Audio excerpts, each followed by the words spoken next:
Desde la Salamanca, relatos de terror, de ciencia ficción y de ultratumba.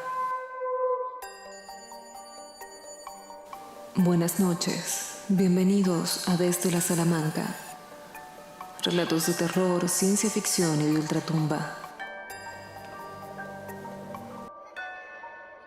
En la noche de hoy traemos un relato de William Fryer Harvey, más conocido como W. F. Harvey, quien fue un escritor inglés de cuentos, sobre todo en los géneros macabros y de terror.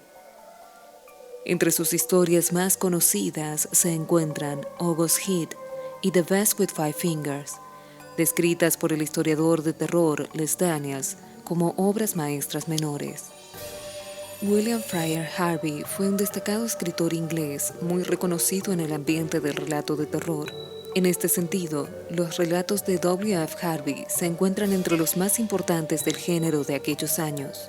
En la noche de hoy leeremos Calor de Agosto o August Head. Es un relato de terror del escritor inglés William Harvey, publicado en la antología de 1910, La Casa de Medianoche y otros cuentos. Calor de Agosto, seguramente el cuento de William Fryer Harvey más brillante, nos sitúa en un caluroso día de agosto y relata la historia de dos hombres completamente desconocidos entre sí, cuyas miradas sobre el posible futuro del otro parece indicar que uno de ellos será asesinado y el otro será el asesino. En este sentido, Calor de Agosto presenta una serie de coincidencias inquietantes que parecen presagiar un desenlace más bien macabro.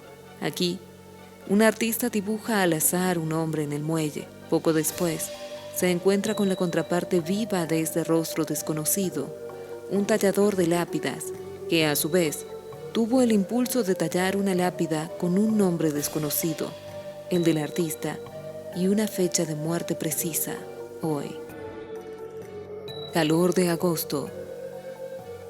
William F. Harvey. Penistone Road, Clapham, 20 de agosto de 1900. Acabo de experimentar el que creo ha sido el día más extraordinario de mi vida, y mientras los hechos siguen frescos en mi memoria, deseo pasarlos al papel con tanta claridad como me sea posible. Déjenme decir, antes que nada, que mi nombre es James Clarence Whittencroft. Tengo 40 años y una salud de hierro, pues nunca he pasado un solo día de mi vida enfermo. Soy artista por profesión, aunque no de mucho éxito. Si bien gano suficiente dinero con mi trabajo en blanco y negro para satisfacer mis necesidades. Mi único pariente cercano, una hermana, falleció hace 5 años, de modo que soy independiente. Esta mañana tomé el desayuno a las 9 y tras echarle un vistazo al periódico matutino, encendí mi pipa y dejé vagar la mente con la esperanza de dar con algún tema para mi lápiz. A pesar de tener la puerta y las ventanas abiertas, la atmósfera de la habitación era opresivamente calurosa y acababa de decidir que el lugar más fresco y cómodo de todo el vecindario sería la zona más honda de la piscina pública cuando llegó la idea. Empecé a dibujar. Me concentré en el trabajo con tanta intensidad que dejé intacto el almuerzo y solo me detuve cuando el reloj de San Judas marcó las 4. El resultado final, para tratarse de un boceto apresurado, estaba convencido, lo mejor que había hecho nunca. Mostraba a un criminal en el banquillo de los acusados inmediatamente después de que el juez hubiera dictado sentencia. Era un hombre gordo, inmensamente gordo. La carne colgaba exageradamente sobre su barbilla.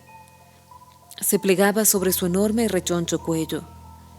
Exhibía un afeitado apurado. Más bien debería decir que un par de días antes había disfrutado de un afeitado apurado. Y era casi completamente calvo. Se encontraba de pie en el banquillo, agarrando la barandilla con sus torpes dedos, mirando al frente. El sentimiento que sugería su expresión no era tanto de horror como de un completo y absoluto derrumbamiento. No parecía haber en aquel hombre nada lo suficientemente fuerte como para soportar aquella montaña de carne. Enrollé el dibujo y, en realidad, ignorando por qué, lo guardé en mi bolsillo. Después, con esa sensación poco común de felicidad, con la seguridad que da el haber hecho algo bien, salí de casa. Creo que salí con la idea de visitar a Trenton, pues recuerdo haber recorrido Lighton Street y girar a la derecha por Gilchrist Road al pie de la colina, en la que un grupo de obreros trabajaba en la nueva línea del tranvía. A partir de entonces, solo tengo un vago recuerdo de a dónde fui. Lo único de lo que era completamente consciente era del terrible calor que ascendía de la capa de asfalto de la calle casi como una ola palpable. Deseé oír el trueno que parecían prometer los grandes bancos de nubes de color cobrizo que colgaban a baja altitud sobre el cielo occidental. Debía de haber caminado 5 o 6 millas cuando un chiquillo me sacó de mi trance al preguntarme la hora. Faltaban 20 minutos para las 7. En cuanto el chiquillo se marchó, busqué referencias que me ayudaran a orientarme. Descubrí que me hallaba frente a una puerta que conducía a un patio rodeado por una franja de tierra sedienta, en la que había varias flores, morados alelíes y geranios escarlata. Sobre la entrada había una madera con la inscripción: Chris Atkinson, tallador, trabajos en mármol inglés e italiano. Desde el interior del patio llegaba un silbido alegre, el ruido producido por los golpes de un martillo y el frío sonido del metal al chocar con la piedra. Un impulso repentino me hizo entrar. Había un hombre sentado, de espaldas a mí, trabajando en una losa de mármol curiosamente veteada. Se giró en cuanto oyó mis pasos, y yo noté cómo los pies se me quedaban clavados en el suelo. Era el mismo hombre que había estado dibujando, aquel cuyo retrato llevaba en el bolsillo. Allí estaba sentado, enorme y elefantiático, con el sudor chorreándole por la calva, que se secó con un pañuelo rojo de seda. Pero aunque el rostro era el mismo, la expresión era completamente diferente. Me recibió con una sonrisa, como si fuéramos viejos amigos, y me estrechó la mano. Me disculpé por la intrusión. «Hace tanto calor y el sol brilla tanto allá afuera», dije, «que esto parece un oasis en mitad del desierto». «¿Qué decir sobre eso del oasis?», respondió. «Pero desde luego hace calor. Tanto calor como en el infierno. Siéntese, caballero». Señaló hacia uno de los extremos de la losa funeraria en la que estaba trabajando, y me senté. «Ha conseguido hacerse usted con una hermosa pieza de mármol», dije. Él negó con la cabeza. «En cierto modo sí lo es», respondió, «pues la superficie de esta cara está perfectamente pulida. Pero, aunque imagino que usted nunca se daría cuenta, tiene una enorme tara en la parte trasera. Nunca podrá hacer un trabajo realmente bueno con ese mármol. Aguantaría bien durante el verano como este, ya que no se vería afectado por el maldito calor. Pero espere a que llegue el invierno. No hay nada como una buena helada para revelar los puntos débiles de una piedra». «Entonces, ¿para qué es?», pregunté. El hombre se echó a reír. «No sé si me creerá si le digo que es para una exposición, pero así es. Los artistas hacen exposiciones, al igual que los verduleros y los carniceros. También nosotros tenemos las nuestras. Lo último en lápidas, ¿sabes?». Empezó entonces a hablar de las diferentes clases de mármol, cuál soportaba mejor el viento y la lluvia, y con cuál era más fácil trabajar. De ahí pasó a su jardín y a una nueva clase de clavel que acababa de comprar. Más o menos cada 2 minutos dejaba sus herramientas. Se secaba la brillante calva y maldecía el calor. Yo hablé poco, pues me sentía incómodo. Había algo antinatural, misterioso, en mi encuentro con aquel hombre. Al principio intenté convencerme de que ya le había visto con anterioridad, que su rostro, desconocido para mí, había encontrado cobijo en algún rincón remoto de mi memoria, pero supe que estaba practicando poco más que un plausible intento de autoengaño. El señor Atkinson finalizó su trabajo, escupió en el suelo y se levantó profiriendo un suspiro de alivio. «Oh, ya está. ¿Qué le parece?», dijo con un aire de orgullo evidente. La inscripción que leí entonces por primera vez era la siguiente: en sagrada memoria de James Clarence Whitcroft, nacido el 18 de enero de 1860, falleció repentinamente el 20 de agosto de 1900. En la plenitud de la vida, estamos en la muerte. Durante un rato permanecí sentado en silencio. Después, un escalofrío me recorrió la columna vertebral. Le pregunté de dónde había sacado aquel nombre. «Oh, no lo he sacado de ningún sitio», respondió el señor Atkinson. «Necesitaba un nombre y utilicé el primero que se me ocurrió. ¿Por qué desea saberlo?». «Es una extraña coincidencia, pero resulta que es el mío». Dejó escapar un largo y grave silbido. «¿Y las fechas?». «Solo puedo responder por una de ellas, y es correcta». «¡Diablos!», dijo. Pero sabía menos que yo. Le conté lo de mi trabajo de aquella mañana.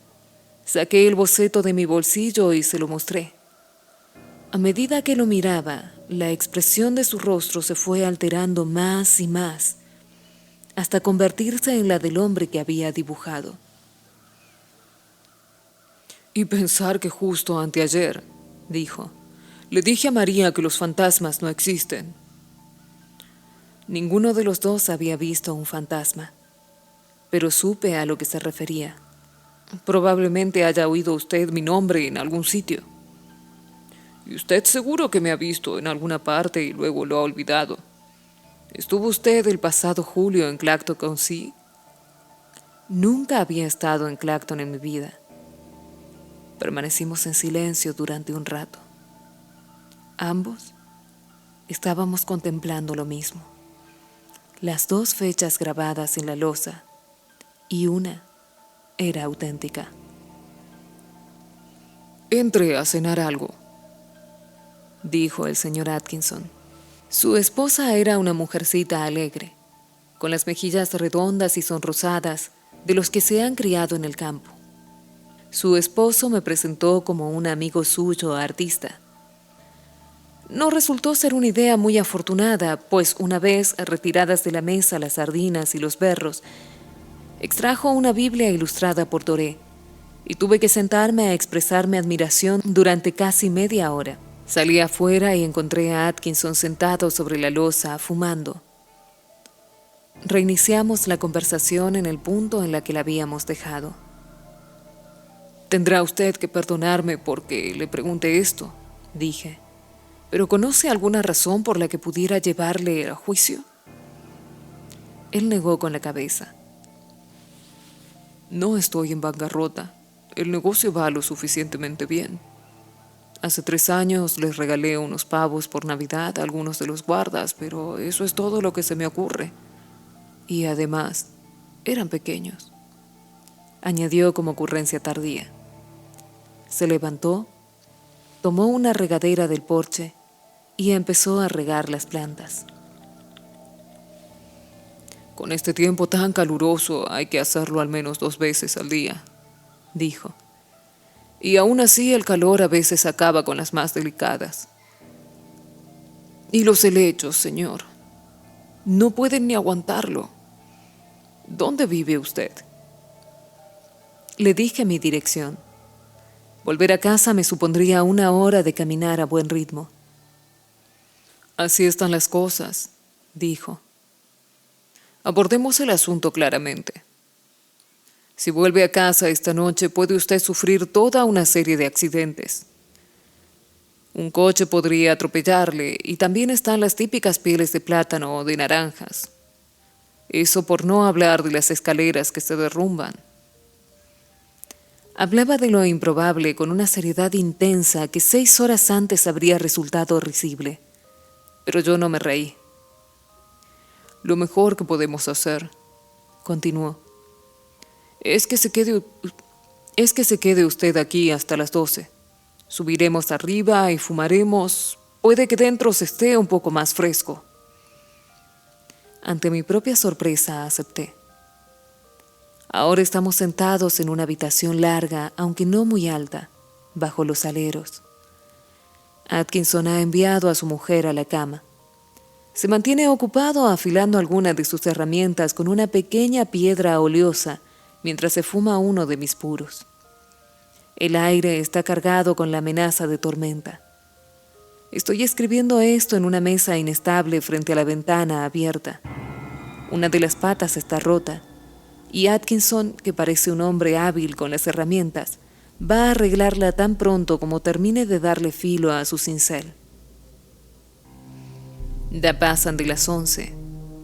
En menos de una hora me habré marchado, pero el calor es sofocante. Un hombre podría volverse loco con tanto calor. William Fryer Harvey, 1885-1937.